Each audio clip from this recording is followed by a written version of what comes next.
Welcome, everybody. We're going to get started shortly. Just want to let some others who are in the waiting room join us.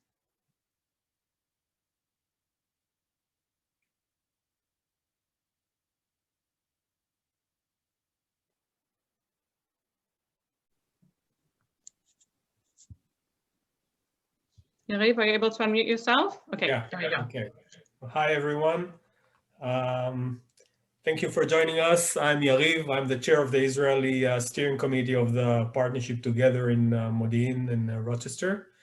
And welcome to the first lecture in a series of lectures that our partnership is producing. The partnership is actually established almost 20 years ago.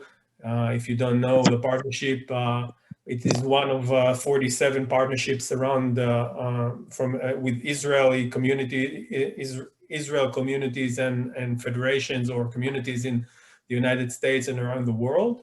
The main purpose is making long-term personal connections between Jews around the world and Jews in Israel for the sake of tightening and strengthening the Jewish people at large. As you know, we have an election coming up next Tuesday here in Israel. And it will be the fourth election in 2 years.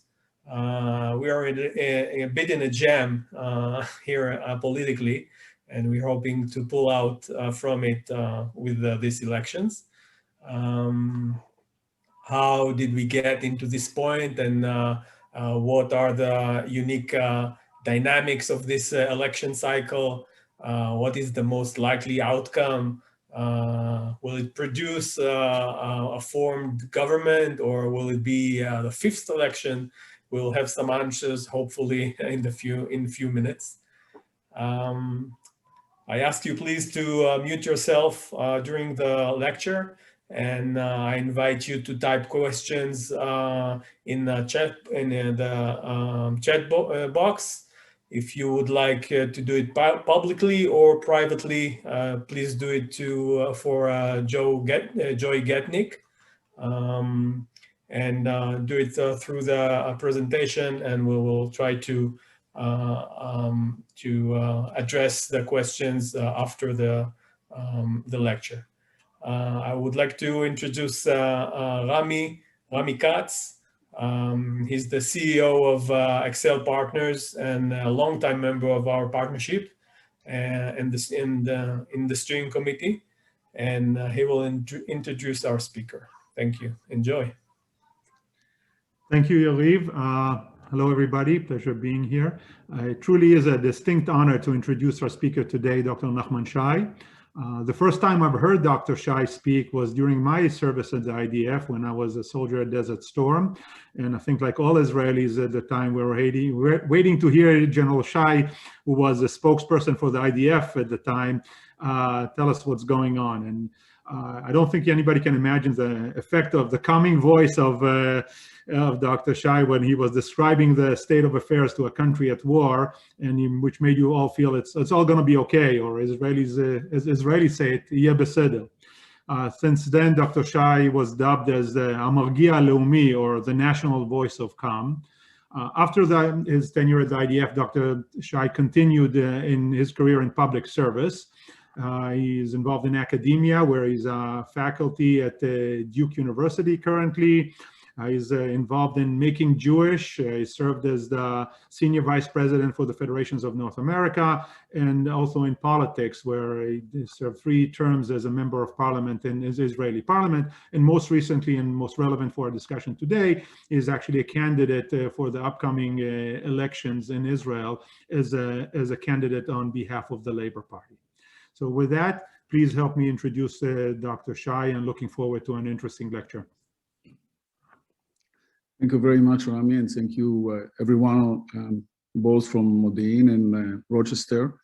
As Rami rightly mentioned, I devoted a significant portion of my life to build relations between Israel and the United States. I served as a senior vice president with what was United Jewish Communities, now the Jewish Federations of North America, for almost a decade.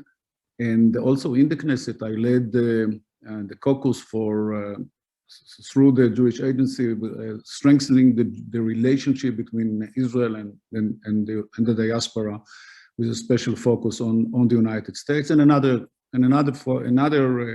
caucus group with the Ruderman Foundation, more or less on the same topic. So I really feel committed to help as much as possible this kind of partnerships, and I'm familiar with many of them, and I don't know how active you are, but it seems like it takes a lot of you to get involved, and I'm really happy and proud about it. As Rami mentioned, I'm currently I live in Durham, North Carolina now, and I teach at Duke University, missing the Blue Devil games now.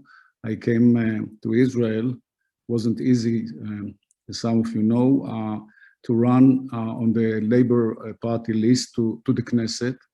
I ran for the primaries from the United States. I am the only one ever who was running out of the country in primaries in Israel. It was very much in the Zoom and the Corona area when you can try and get a spot on a party list. Wasn't easy. I came 8th. Actually, I came higher, but our list is made of men and women equally. The first ever party list is made men and women the same proportion. So the lady who came after me was taken the seat before me, and I'm now 8th. Anyhow, I don't know what my prospects are, and don't ask me. This is something I have no idea how it will work, but it doesn't really matter. And I want seriously to tell you that I feel committed to, excuse me for saying that, to my country and to as well as to my family. And if I want to do something for them, both for my country and my family, I have to be here at this time and to try and make sure that something will happen after March 23rd. I'm not sure what will happen, but at least to be fair, I'm doing my best to bring down the government and to see a political change in Israel. Whether it will work or not, I have no idea. Yesterday, I went to Balfour Street and I spoke there in front of a few hundred people. And this was really a fascinating phenomena to see those guys coming there every week, every Saturday for almost 2 years. Saturday after Saturday, demonstrating. Even, I mean, forget about the issue, the fact that people are ready to devote every Saturday, coming from all over the country. And by the way, not only there, but also almost every bridge in the country is occupied with demonstrators every weekend. And people are coming out and demonstrating. What will be the outcome? I have no idea. And I guess also that you don't want to hear my personal politics here, but a general analysis of the elections. But if you want to ask me about my party, I'll be more than happy. But in generally speaking now, this is the 4th time that Israel is heading towards election. It has never happened in our history, never happened in our history. Usually the average term of a government in Israel is 3 years, which is shorter because elections are due every 4 years. But due to many coalition difficulties and other kinds of difficulties, the average term is only 3. Now it's hardly half a year or 8 months. And the big question is why. And so you know some of it, and maybe you don't know a lot, or you don't know enough about what is the reason. So let's start with the end. Currently, Israel is run by a coalition, of course a coalition, but based on 2 parties. One of them is the Likud, and the other is Blue and White. Blue and White actually is a young party, less than 2 years old, which extremely succeeded in those 2 years and became a major political power of over 30 mandates in the Knesset, which is hard to believe for a young party. But as much as they rose very quickly, they fell in the same pace, and it hardly exists now. Blue and White was established with one major idea: to replace the government and to install a new coalition, and specifically a new prime minister. This is the only reason that they were able to gather 35 Knesset. That's unbelievable in a way, but this is the only cause that brought together over 1.3 or 4 million Israelis to vote for blue and white. It didn't hold too long. First of all, half of it, immediately when they joined the coalition, half of the party refused to serve under Netanyahu, a party by the name Yesh Atid, headed by Yair Lapid. They decided to stay in the opposition. So only half of blue and white joined the coalition. And later on, also some pieces started to wander around the political vicinity. And currently there are only few Knesset members left. And this party is still running for the next elections, but I actually don't know whether they will be able to pass the threshold. And you will hear from me again about the threshold. The threshold for every party to get into the Knesset is 3.25% of the general electorate, which means that they should have at least 4 Knesset mandates.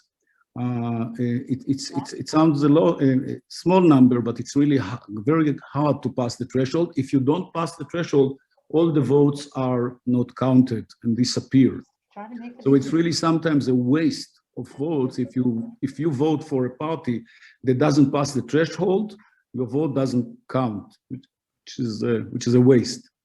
Anyhow, blue and white is still there, but and the coalition actually functions very, very badly, I would say, especially during the Corona time. We have just passed the 6,000 death cases from the Corona this afternoon. The Prime Minister is very happy about the vaccination period. The last 2 months, Israel successfully vaccinated over 5 million people. The credit should go to him, yes, but also to the public health services in Israel, which are pretty developed in comparison. No, I wouldn't say in comparison, but it's built differently than the American system. And I have actually an opportunity to compare between both of them. But the fact that 5 million people were vaccinated actually helped Israel to get out of the Corona. If you walk in the Israeli streets, now you don't see the Corona at all. I mean, people still covering their faces, but in the Israeli style. In the Israeli style is a little bit under the nose and under the lips. It's a kind of mask, but Israeli advanced version how to wear a mask. Well, you know Israel and you love Israel, so I guess you love it as well. But I'm very upset to see that. But people take into consideration that it's all over. Bibi told them the other week, we are getting out of it. So we're getting out so we can return to our normal life, which means that you cannot drive your car on the street or on the road at all, because it's all jammed now. Everyone is rushing to do shopping and to do errands. And okay, never mind. Let's go back to politics. So politics, the fact that the government is going to the fourth round is that they were unable to pass the budget. For 2 years, Israel has no new budget. The budget that Israel is running now is still the one from 2018, I think, and it's still running on the same budget. They do update it once in a while, but a little bit. But it's the same budget, which is of course a big mistake. And so how do they run the country? You want to know, huh? Okay, so we developed a new system. The new system, excuse me if I sound a little bit cynical, but this is a very original idea. There are boxes. They open a box. The box is separate from the yearly budget. The yearly budget remains the same. The box, if you open the box, billions of shekels are jumping out of the box, and they allocate the money to the Israeli people during this period. Most of the Israelis now are paid by the government to stay home and actually not to work. They are paid not to work until June. In June, the troubles will start. In June, it will all stop. Israel has used 160 billion shekels in this way to pay for the Israelis. Okay, America is doing something similar, but the American administration, as far as I know, doesn't give money. They did at the beginning of the crisis, but no longer. In Israel, the money is still running out, it's still running, and the boxes are very big. But someone will have to pay the money there. It's not free. It's coming from a very certain place. Those are loans that the government is taking all over the world. It's fine. Banks are ready to give us the money. But one day, my grandchildren, not my children, my 8 grandchildren will start paying the debt back, because that day will come. But in between, since there was a corona and closure and many businesses were closed and so on, so the money that the government paid for all this. So the budget, the new budget, okay, the budget by the Knesset has never been set, has never been approved, and so the official, the state budget is the one from 2018, and the new so-called budget is this money which is coming and going all over the country. Of course, it's unacceptable and it has to stop, but not before the elections. All the troubles will start usually after the elections. Most of the questions are now around Netanyahu himself. Because if you ask me, and I hope you ask me, so what are you debating so much on? Can you tell us, Nachman? Is it 2 nation states for 2 people, the future of this relationship between the Israelis and the Palestinians, the peace between you and your neighbors, a war with Iran, the future of, one of your colleagues asked me before, it was married, is about Jews in the diaspora and in Israel, issues about the reform movement, the cartel maybe. No, guys. The only issue, if you ask me, is whether Bibi Netanyahu, if you call him Bibi or Benjamin Netanyahu, I don't know, but I know him, so I'm allowed to call him Bibi, will he stay at his residence in Balfour Street and Caesarea, or will go home? Which actually is not actually home, it has to go to the court, the Jerusalem court, where he is faced now with criminal allegations.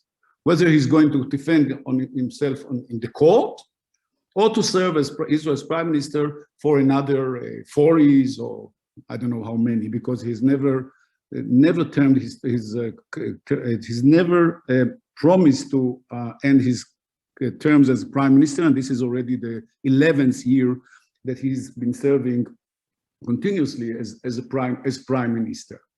That's a big question. So most of the election, where Israel spends 2 billion shekels each. 2 billion shekels each. That's how much it cost. And by the way, unlike my American friends, the Israeli friends know that the election day is free day, is holiday. We vote for 15 minutes. This year it will take half an hour because we'll stand with long lines. And then after we'll go to the sea, we'll go to the shopping mall in Modi'in. There's a beautiful shopping mall. We can go to visit friends because there's no corona any longer. Good life, free. In America, which is a poor country and cannot afford it, people vote but go to work as well, as far as I remember, because I was there in November when elections were and some of them, I mean, so many people vote remotely, but still, it's not a free day, it's a working day. So that by itself costs $2 billion. Anyhow, the big question is, has something, so I said about the ideology, because I'm coming from a party which believes in a certain ideology, whether it's practical or not, whether what does it mean to be a social democratic party today? I believe in social democratic party, but maybe not. But there's no any discussion whether this system works better for the benefit of the Israelis or the other system, free market, let's say. No, we don't talk about it. We talk about the issue of Bibi. Will he stay or go? That's what the story is all about. So, and every time when they collect some data, and in certain polls they do every second or third day there is a poll. They build a coalition of for Bibi and against Bibi, for Bibi and against Bibi. And what's the outcome, by the way? Equal. It's the same numbers. Nothing has changed. Nothing has changed so far. So I'm not suggesting that we're going to see a fifth round soon, but so far it seems like a deadlock. There are a few things that should be taken into consideration, even now. One of them that is one of them is that in the right side of the political map, from center to right, there's the traditional Likud that you know, headed by Netanyahu, but they went down from 35 to 28, 29. And two new parties were established. Both of them are kind of pure right-wing parties, the real right. One of them is Yemina, headed by Naftali Bennett, who served recently for a few months as the defense minister, and before that he was the education minister, Naftali Bennett. And the other party is a Tikva Hadasha, New Hope.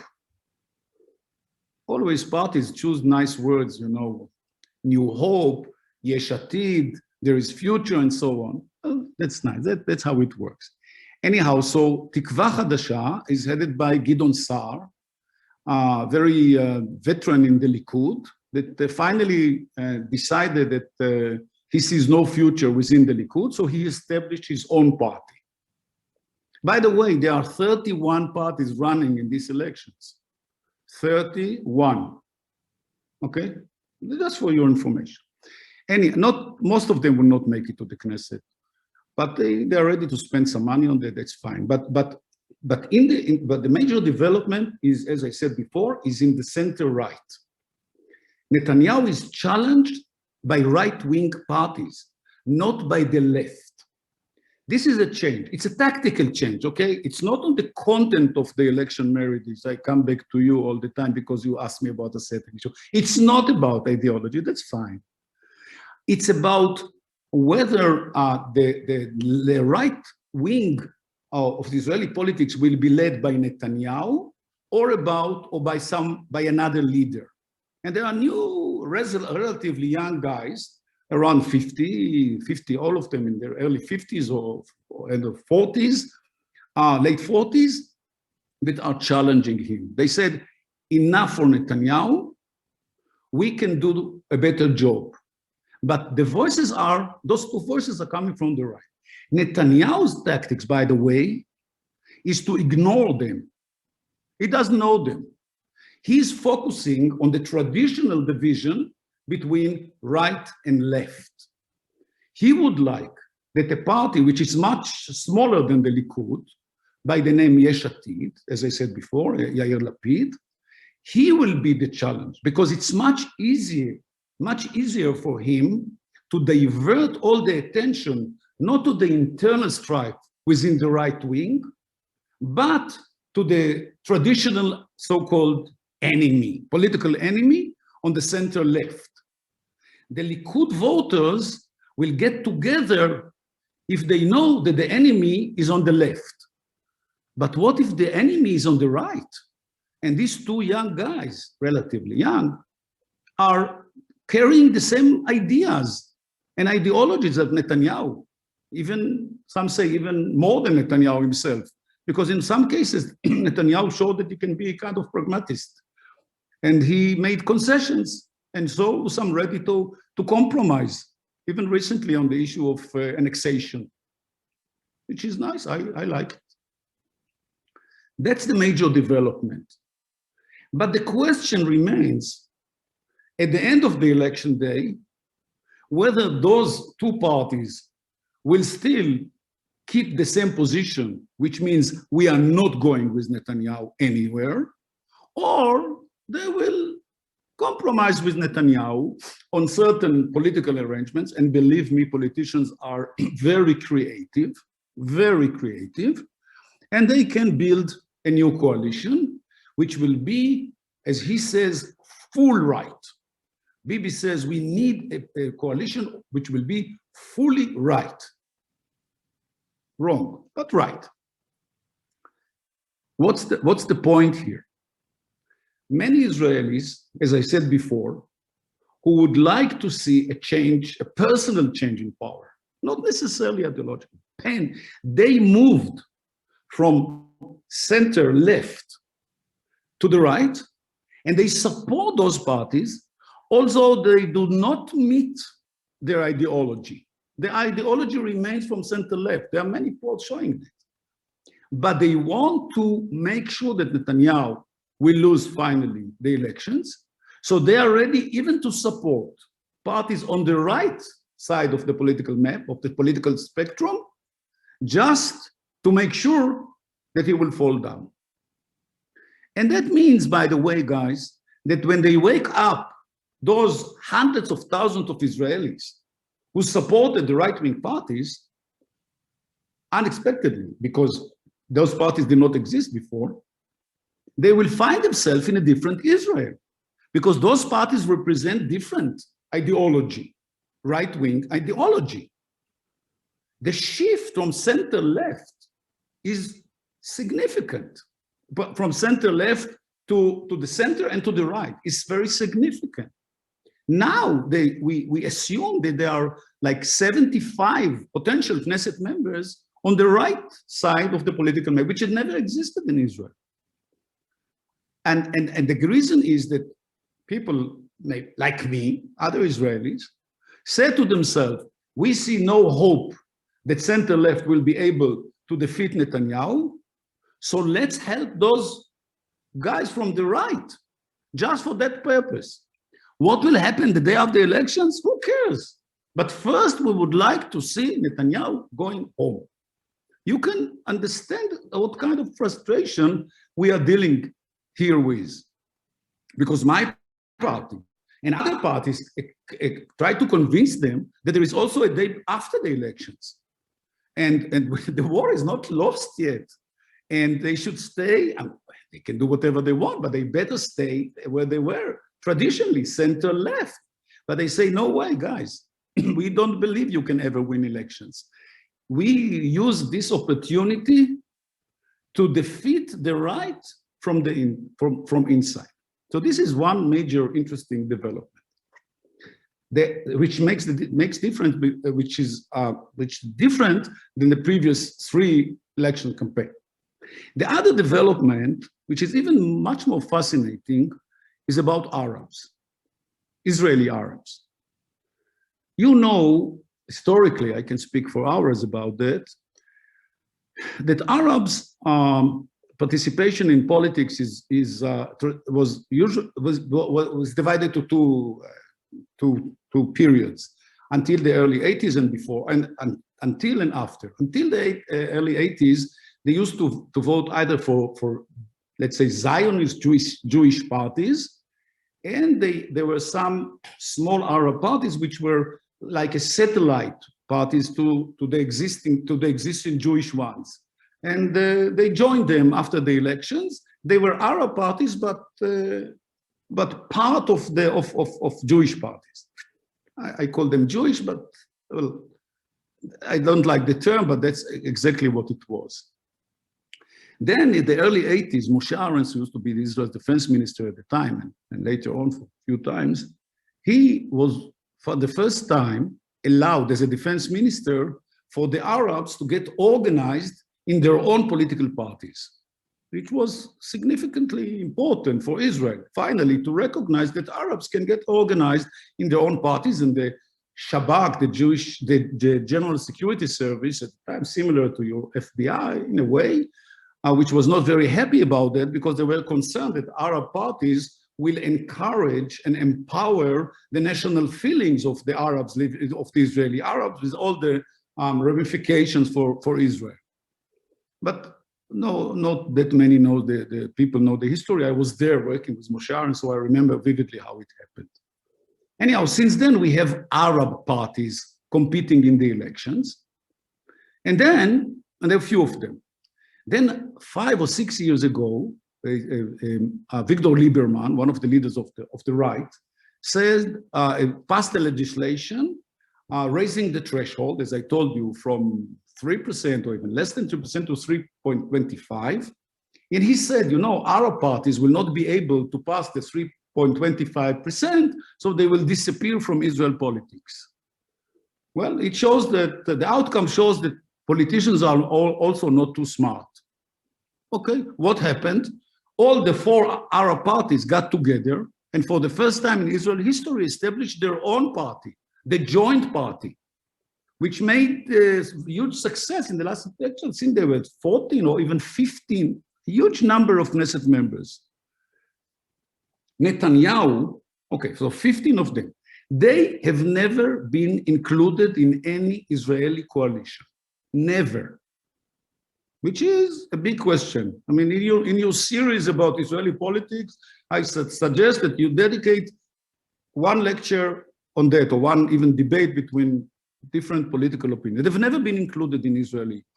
Arabs were included in other lists, in the Jewish list, as members of, but not as one body, one entity. They've never, neither the right nor the left.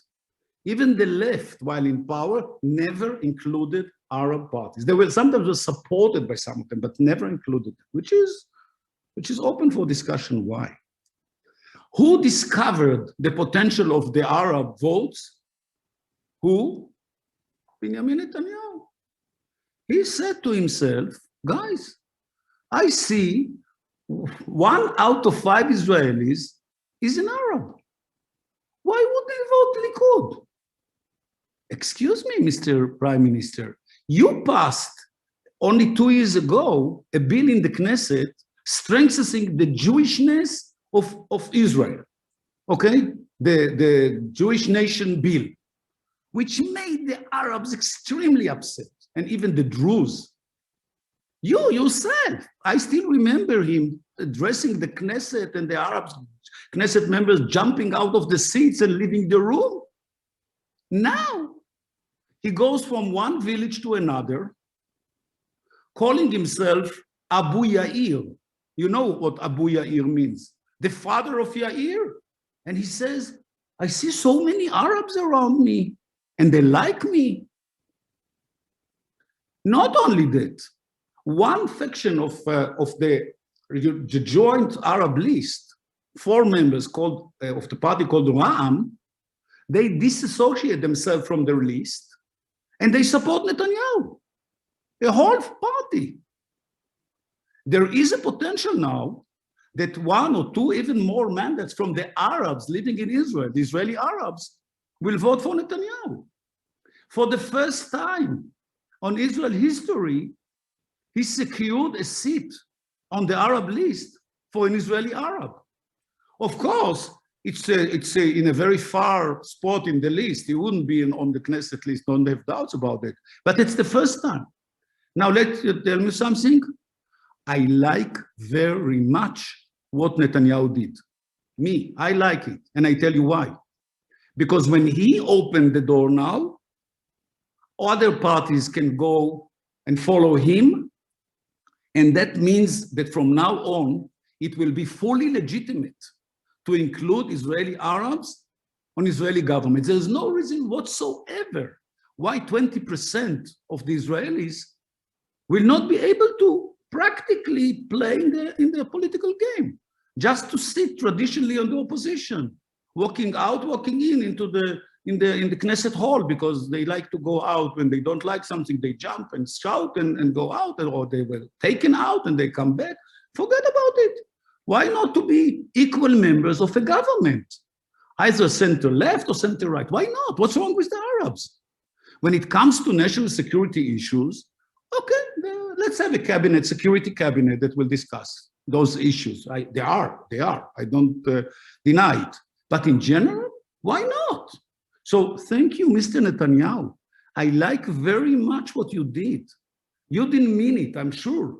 But from now on, even the center left, which the center left which was frightened by Netanyahu not to include Arabs, can do it now. And if someone from the right will criticize them, they say, what do you want? We just follow Netanyahu. We are doing what Netanyahu was trying very much to do, to integrate Arabs into the general society, even politically. So these are the two major phenomena of the fourth round. I don't know how it will change the general outcome. We don't know. If I want to conclude and leave some time for question, my presentation, which went too long, we have no idea. Why? Many Israelis lie when they are asked, what are we going to do on election day? Because it's very possible that the phone will ring now and someone will ask me, well, we are calling from that organization. This organization, we would like to know what are you going to do in the upcoming election? Why should I tell them? Who are they? How do I know they are not cheating? Maybe it's a fake organization. Maybe it's the neighbor, the next neighbor in my street, from the other side who would like to challenge me and to find out whether I support my party or not. So I will never tell him the truth, okay? And it was always found out that Israelis are cheating. They don't want to tell anyone on the phone, or even if they get out of the ballot, if they vote and get out, and they are asked, so what did you do? They say the opposite. That's a tradition. So it's very hard at the end of the day to know what the outcome of the election is going to be. The only poll which I trust is the election day itself. By 10 o'clock, we'll have the exit polls, and then we'll see. It will take many hours now because of the corona, there are many more ballots. It will take a few hours, extra hours. It doesn't take as long as it takes in your system, but so it takes until probably Wednesday noon. But we have no idea. We have no idea. There may be big surprises. And as I said before, one of the crucial questions is who will not pass the threshold, because that means that maybe around 10 Knesset members, Knesset seats in potential will get lost, and then they recount the votes without those who did not pass the threshold, which means that the big parties will get more Knesset mandates for less votes. Do you follow me? It's a very simple mathematics. I wasn't very good at mathematics, but this I finally understood. If you represent a big party, the big parties always enjoy the fallout of the small parties that disappear during the day after the elections. So Netanyahu is watching very carefully the scene. He's making sure that on his side, no votes will get lost.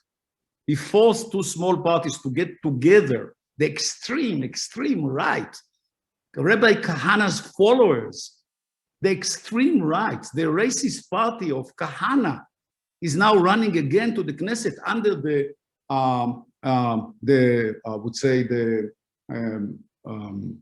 support of the Likud, of Netanyahu, just to make sure that no votes will get lost. On the left, we may lose quite a number of votes. We may lose them because we are running separately. We're not running together on the center left. That's why we are not able to predict what the outcome of the election will take. So I don't know how much you get from this conversation, because you had the same question 45 minutes ago. And now after 45 minutes ago, I couldn't tell you who's going to win the elections because I don't know. And because even after we'll know the outcome, it will be very difficult to form a coalition. Very difficult. And we really don't know which positions what statements and positions that they present now will be kept the day after the election. That they may swing easily from one place to another. They are the politicians, the head of the political parties. That may change.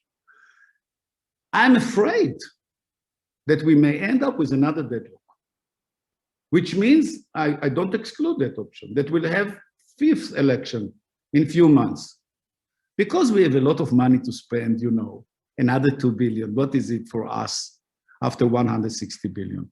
But seriously, it's really the bad timing I can think of. We have to heal the country from the corona, unemployment, which will jump soon, very high. Economy should recover. We have challenges on our borders that are not over. Iran is there. Iran hasn't changed. It's the same Iran, and we have a continuing quiet war, I call it, like quiet war between us and Iran on the ground, on the sea, recently in the sea, on the sea. We have challenges from the Hezbollah and the Hamas, and all our enemies are still watching the scene, looking into Israel to see what's going on between those crazy Israelis. And it's time to finally get a government, even like Netanyahu, if he wins the election, that's fine. The question is, and I conclude my remarks by that, what is the future of the trial? Because I mentioned to you there is a trial going on, which just started. They postpone it and postpone it and postpone it. It will start. It actually started formally, but the real trial hasn't started yet. The witnesses haven't come to court yet. They will come after the elections, postponed by the court to help not to interfere in the elections, but it will start.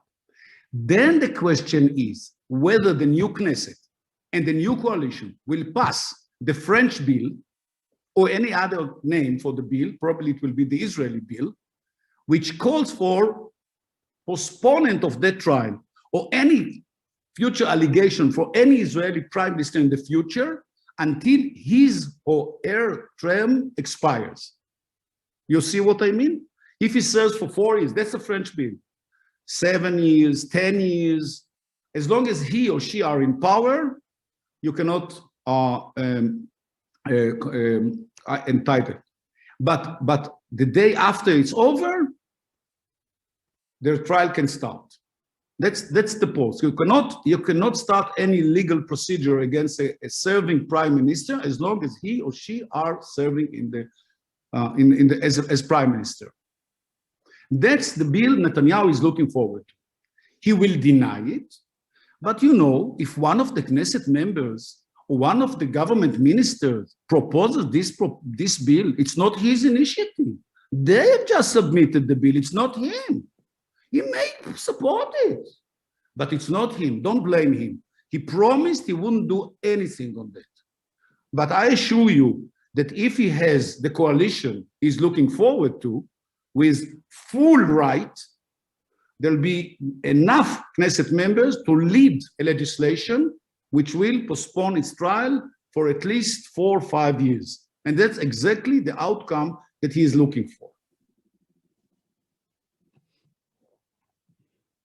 We still don't know what the outcome of the election will be, and then there'll be more and more discussions, and I saved some tips for you so you can invite me for another talk like that after the elections, and that will be just a complimentary to make sure that I haven't misled you or lied to you or just provided you with false information. So you can check on me after the elections, and I will be more than happy to come and address you again. I stop here. I took 47 minutes. It's too long for this from this hour, but I will be more than happy to take questions now. No, thank you so much. Michal, who is leading the conversation now? Joy? Who? I'm gonna Joy Gednick is going to take the Q&A. Yes. Yes, No, yes, I'm here. For all that, I don't envy the position, more of a journalist, political scientist approach of trying to predict the future. As a historian, I always got the luxury of commenting on things after they happened with much more certainty. But history is always being rewritten, so even then, one can end up wrong or obsolete. It's just less likely to happen in the immediacy of an election prediction. So please feel free to send me questions. You can put them publicly or send me privately. We only have a couple, but one of the themes that sort of come through, and you spoke about it a lot, is the challenges of the electoral system and how people vote for the party that maybe speaks to them most passionately, or the party that they think might have the best efficacy or the best success of achieving a desired outcome, but then doesn't actually speak to their passion. And we certainly struggle with that here in the United States. And there's been some discussion of reimagining our political system. And I wonder if you could speak a little bit more, if there's been more serious discussion of reimagining yours or doing some sort of ranked choice voting so that people can vote for the party that of most passion, but if that party doesn't make the threshold, and it sounds like most parties don't, their vote and their voice doesn't get lost, but could instead be intentionally redirected. It's a very good question. Rafi Smith, a friend of mine, who is the pollster of Netanyahu now, said in an interview over the weekend that Friday, when it's Friday, today's Sunday, so Friday, 5 days from today, is the most important day of the election. Why? Because this is the last day that the newspapers or the media is allowed to carry any polls. So that will give the final information for the Israelis. For you, Joy, because if you see that, let's say, I give you a real example, if that Meretz, which is the center, the leftist party, same Meretz, which is more or less around the threshold now. If you are a Meretz supporter and you see that Meretz doesn't pass the threshold, you may easily change your vote at the last moment to Labor, for example, because Meretz has only 4 now and Labor is safe with 6. At the same time, some Avodah voters may say, okay, Avodah is safe with 6, they can enjoy 5 as well. And then you move to help Meretz because you want to save Meretz. So it's not unilateral. It's a mutual dilemma. Are you going to save Meretz?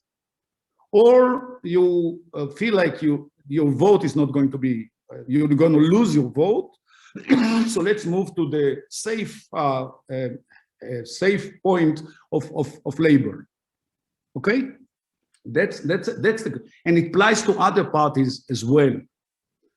Maybe Yesh Atid, which now enjoys like 20 Knesset members, will start at the last moment explaining to the Israelis that the bigger they are, the better chances are to defeat Netanyahu.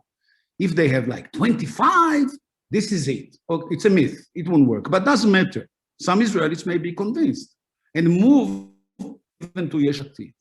So it will easily change from ideology to strategic voting. That's the point. You're going to vote strategically. As I said before, many of the Israelis already are voting strategically this time. But at the last moment, many more will decide because they don't want their votes to get lost. They still want to play the game. It is quite frustrating if you vote to a party and you see that it has no representation in the next Knesset. So Friday is the crucial day. Vote for the polls on Friday, and then you may see a little bit of a change. Yes. No, that's an interesting, it sounds like perhaps there isn't kind of a larger conversation about changing the system, but there are ways to try to limit the negative influence through the sharing of information about it. And I would say the US is probably in a similar spot. Some of the other questions that came through asked about the role of religion. And I think that probably speaks to the American-Jewish relationship with Israel, where many American Jews were very excited about the expansion of legalized pluralism in Israel recently and the court decision. I don't know if you could speak briefly about what role you think religion or religious influence of religious parties is playing in this election, if at all. What the Supreme Court did is just encouraging the Orthodox parties to finally pass a bill which will decide or make the final decision that I don't know what's the name of the bill, I'm trying to remember, which gives the final power to the Knesset on the Supreme Court. Currently, that goes back to what Meredith said. Currently, we as Knesset members from the opposition, I have a 10 years experience in opposition in Israel, serving in the opposition. When we failed in some votes or in some bills, we turn to the Supreme Court. The Supreme Court, Israel has no constitution, but has basic laws, as you know. The Supreme Court has the power, like a constitutional court, to send the bills back to the Knesset and to kind of order the Knesset to amend the bill so it will fit into the Israeli basic laws, which is a kind of constitution. This makes the government very angry each time it happens. And that encourages a certain movement in the general public and in the Knesset itself to pass a legislation that will provide the final power to the Knesset. Supreme Court, with all the respect, we respect you, but we are the elected officials of Israel. We are elected. You are appointed. We are elected by the people, and our decision is the final. And you will amend your rulings to us, and not we amend our bills to you.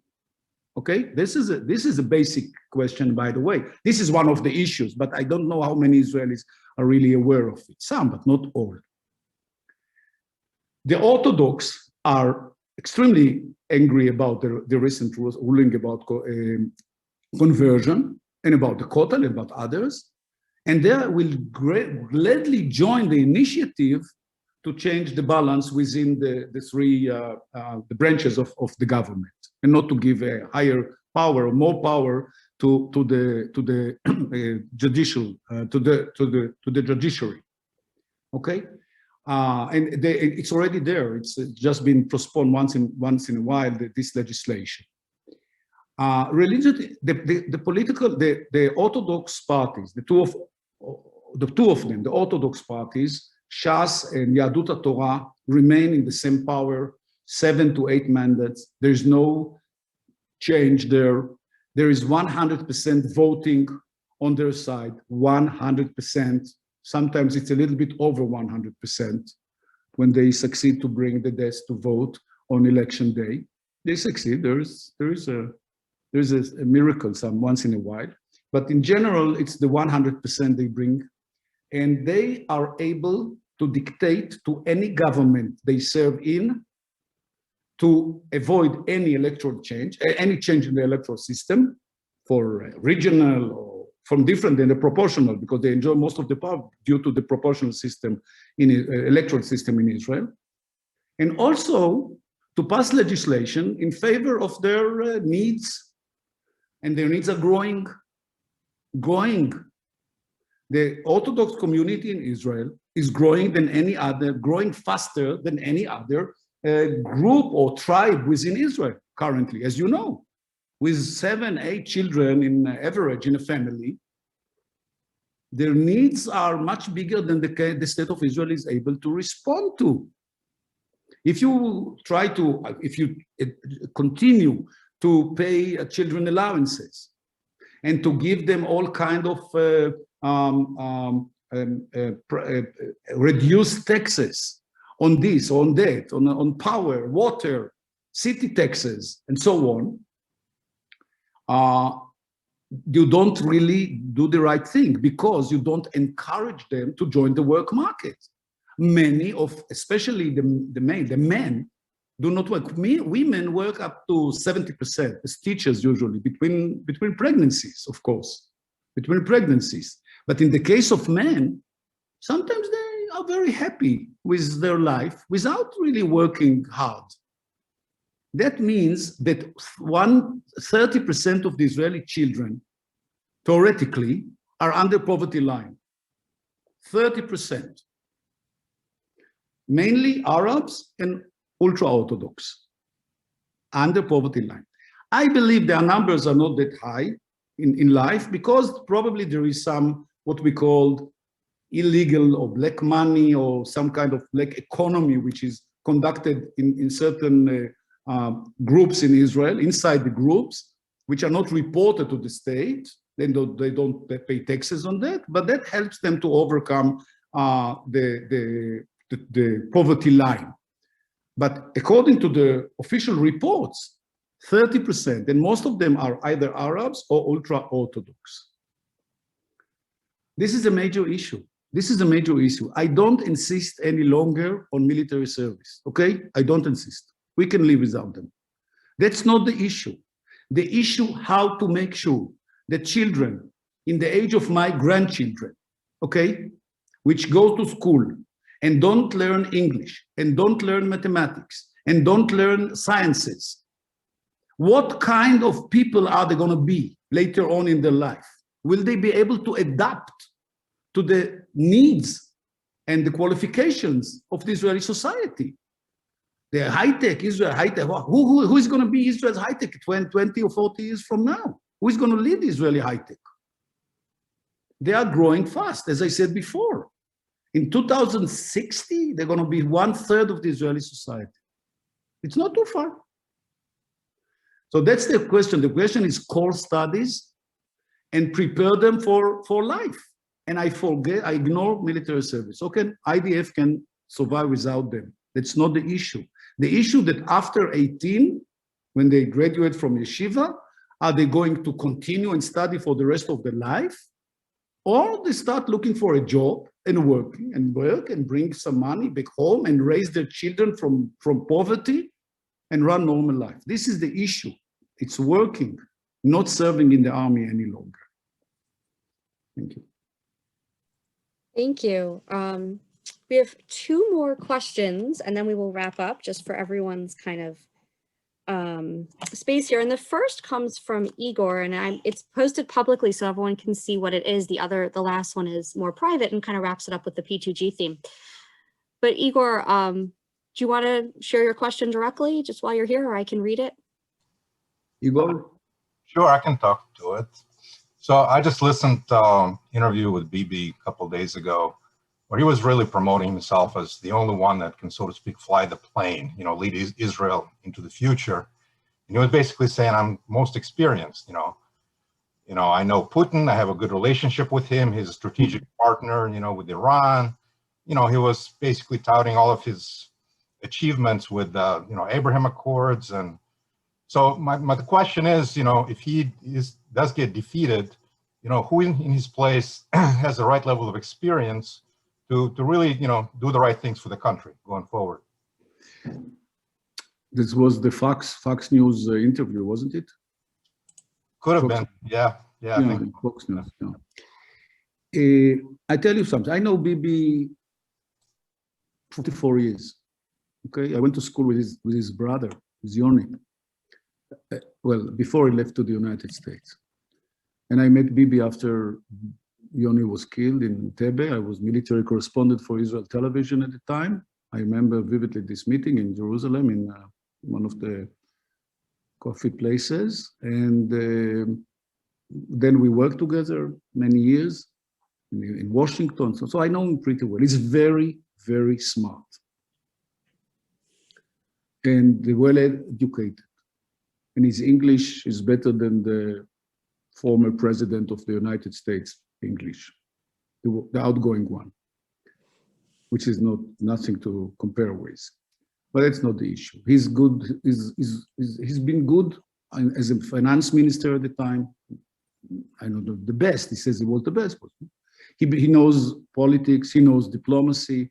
He understands the military. But after so many years, you cannot avoid corruption within your family, within your government, and with yourself. The final decision is served for the court, but there is a bad feeling here that things are not going the right way in Israel. Now let's go to the question, who's going to place it? So what I said is that Bibi was not born as prime minister. He was raising and we're going up in the scale from one position to another. I can imagine some Israelis would have done the same. But Bibi was so smart. He made sure to throw every one of them on his way up to the top. So no one will endanger his continuing government. There are enough skillful, smart Israelis. They are not that experienced because he hasn't given them the chance. And that's very typical to politicians anytime, anywhere. They don't raise their successors, okay? And by the way, not only in politics, in other organizations as well. You don't raise your successor because one day your successor will give you a kick and throw you from your position. That's what usually happens. So Bibi was watching very much the Likud and even the entire political map or spectrum. And whenever he felt or realized that someone is coming up and may risk his government, he made sure that he will disappear, and he succeeded, by the way, very well. One day, someone will have to lead Israel. One day, 10 years from now, okay, let's give him another 10. One day, someone will take over. So I see others, that will take them equal time. It takes time, and he or she will make mistakes. Okay, that's how much you pay.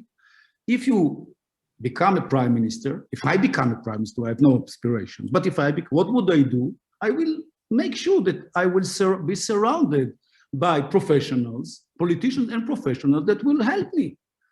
Netanyahu makes sure that all the politicians around him will be going very quietly and will not interfere with his government. He's making the final decisions on every topic now, on every topic, by himself. By himself, he doesn't consult with his coalition government, a coalition partner, doesn't consult with his own government ministers. He trusts himself. He trusts himself. Someone else may be running the country differently, with a bunch of experts. And believe me, there's no shortage of Israelis on any area of expertise. Military, diplomacy, education, business, you name it, science, you name them, okay? So there'll be a transitional period. It should come one day. Even Ben-Gurion, by the way, serves more years than Ben-Gurion now. One day, Ben-Gurion decided to go to Sde-Boker, to retire. So the country collapsed? No, there was Moshe Sharet, and then Levi Eshkol, and then Ben-Gurion returned, and then, okay, but finally there were others. Then Golda Meir took over, and others, and Rabin, and that's the whole history. So I believe there's no shortage of candidates, but they should be given a chance, or they should take the chance. No one will give them the chance. They will take the chance. Israel will survive. Believe me, it will survive even without Netanyahu. Thank you for that.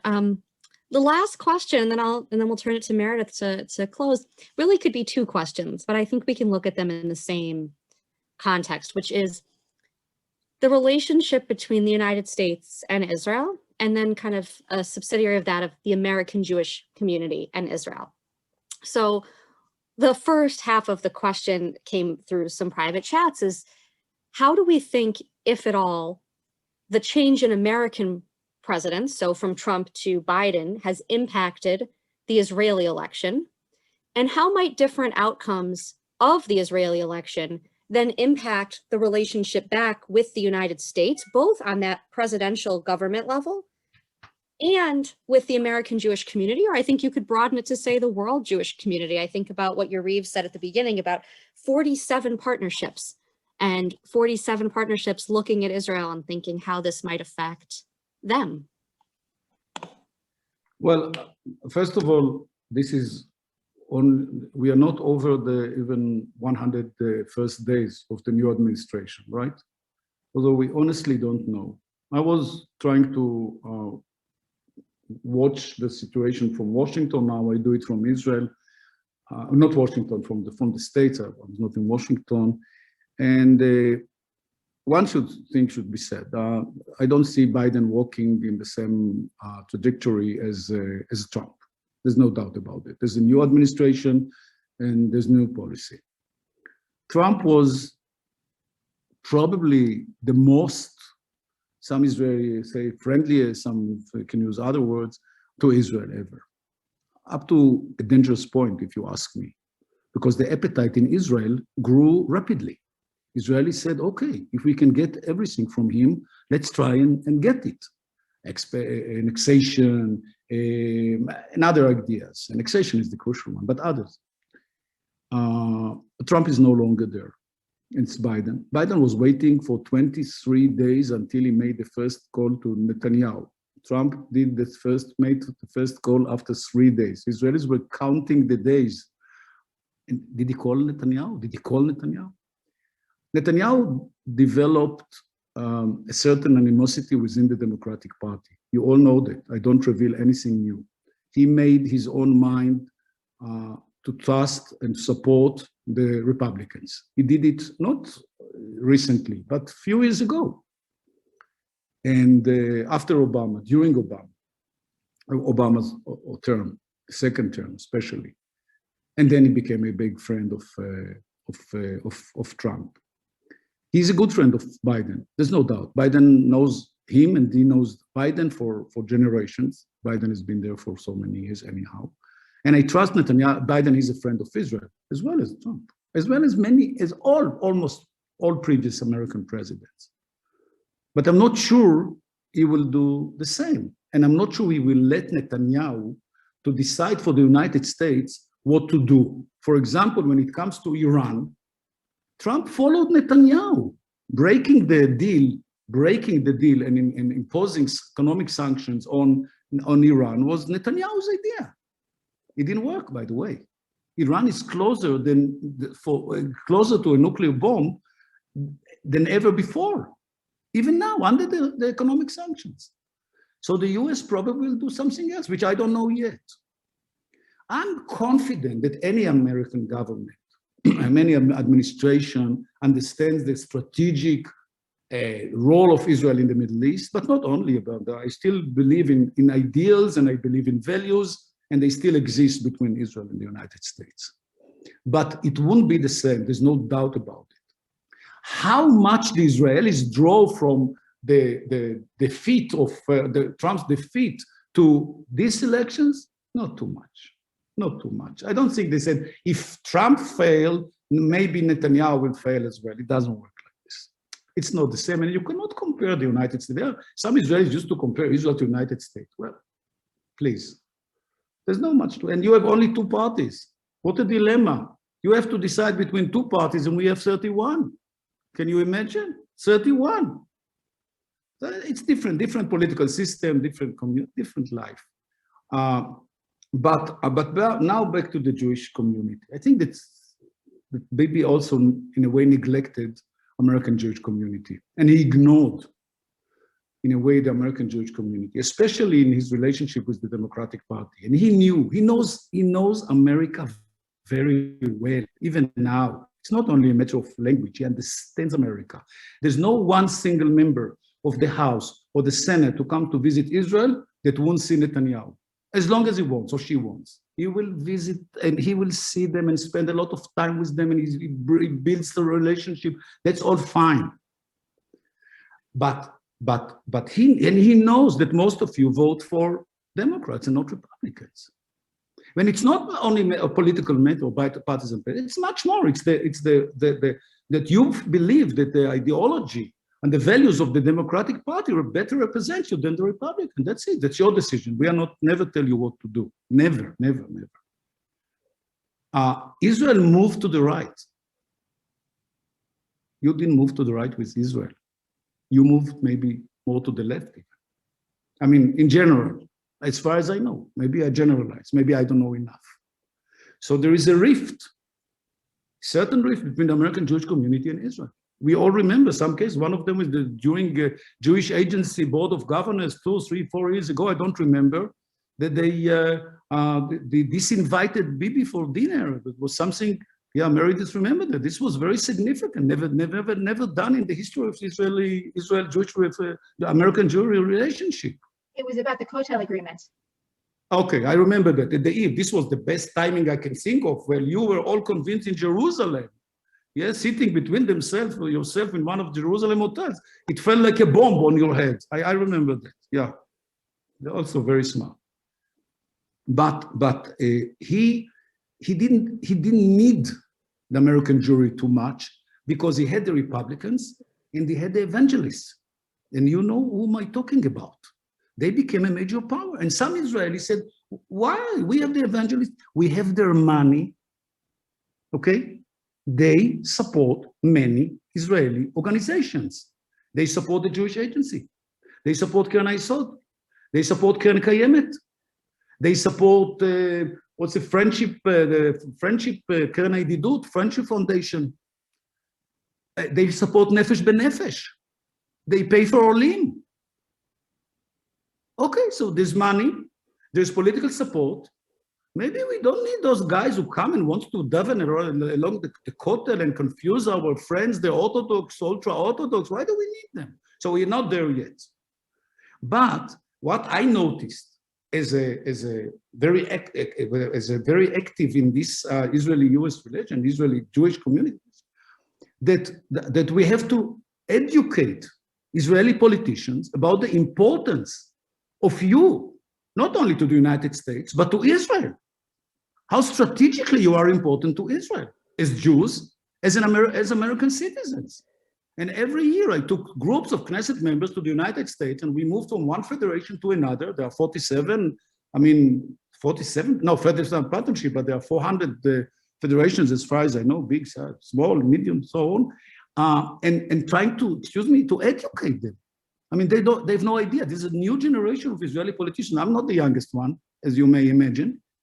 And they don't know enough about America. And they don't know enough about you. And they don't know the difference between Reform, Orthodox, and Conservative. They don't know. And they follow the Orthodox, that the Reforms are not Jewish. The Reforms are not Jewish. So there's a long way to go. And Netanyahu, since he, in a certain stage, he didn't think any longer strategically, but only tactically, because he has the trial on his mind all the time. And if I were him, probably I would have done the same. He lost touch with the American Jewish community. He's much less involved and much less listens to the American. I remember Jewish American leaders coming to Israel and trying to urge him to do something about the Kotel. There was an agreement about the Kotel. You remember that? There was an agreement about the Kotel and the government eliminated it one day. One day, the government said, well, this agreement doesn't exist any longer. After it endorsed the agreement and confirmed it. I remember the shock in the American Jewish community about that. I'm really concerned. If something concerns me is about that, how to rebuild relations with you. Where are we going without you? We need you. We need you. Desperately, we need you. Even if you don't see it on daily life. Israel needs you. The evangelists are not cannot replace you. That's a myth. This is the basic friendship. This is the foundation for the relationship between Israel and the United States. It's you. It's about you. And Netanyahu doesn't care enough about American Jews. He cares about AIPAC. Okay, AIPAC is not everything. AIPAC is not everything. Even if you're all active in AIPAC, and I like AIPAC and I appreciate AIPAC very much, it's not all about AIPAC. There's much more in American Jewry than AIPAC. And again, I appreciate AIPAC very much.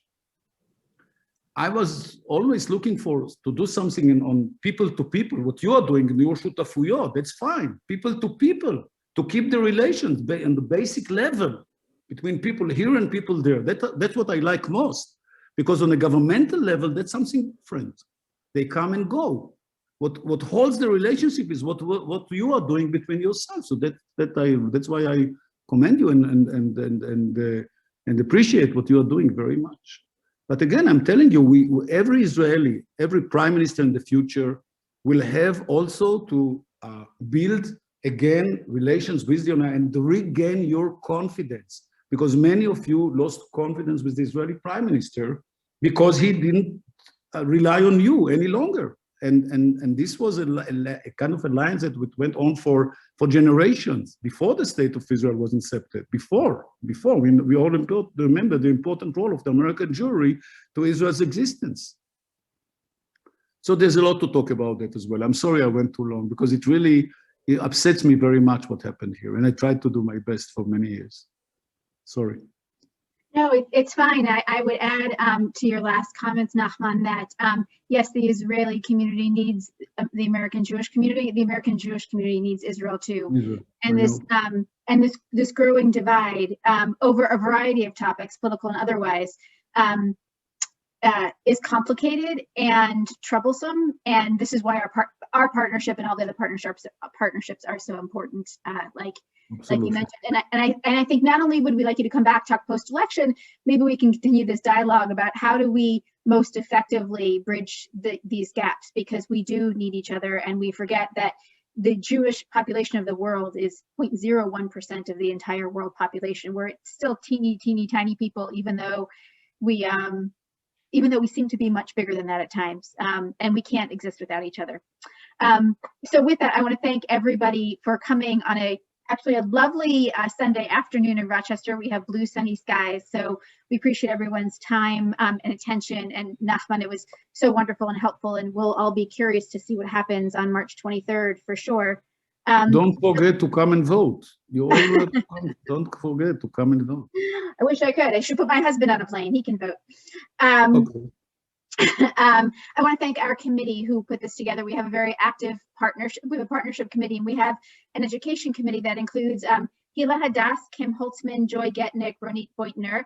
And then I also want to thank our two very hardworking staff on both sides of the ocean, Aviva Devere and Michal Spivak, both of whom work very hard on behalf of our partnership all of the time. And I thank them for their efforts. Nachman, we know that talking politics in Israel is a national pastime, almost as much so as in this country these days. And certainly talking about Israeli politics in the American Jewish community has also become a pastime. So we appreciate your sharing your views and your thoughts with us. It certainly helps. It's helped us give a lot of thought to the elections, and certainly we'd love to have you back with your offer of coming back post-election when and if a government is formed, however long it takes. We'd love to hear what happens after. We'll be watching eagerly to see. And where we started, certainly it does have an impact on us here in this country, and no doubt about it. And we care very deeply as Jews, as Americans, for Israel and for Israel's safety, security, and really for the love of the Jewish people, which is probably what we all share, regardless of where we stand politically. So thank you for being here, and thank you all for coming today. Michal, did I miss anything? No, thank you, Meredith. I think you did a wonderful job summarizing, and thank you, Nachman Shai, for just sharing your insight with us. It was fascinating. Have a great day, everybody. Enjoy. And Nachman, good luck in your election. Thank you very much, and take care of yourself, and make sure Corona will not anywhere, anytime. Everyone stay healthy. Thank you. Thank you. Bye. Bye. Thank you very much. Bye. Thank you. Bye, everybody. Bye. Bye.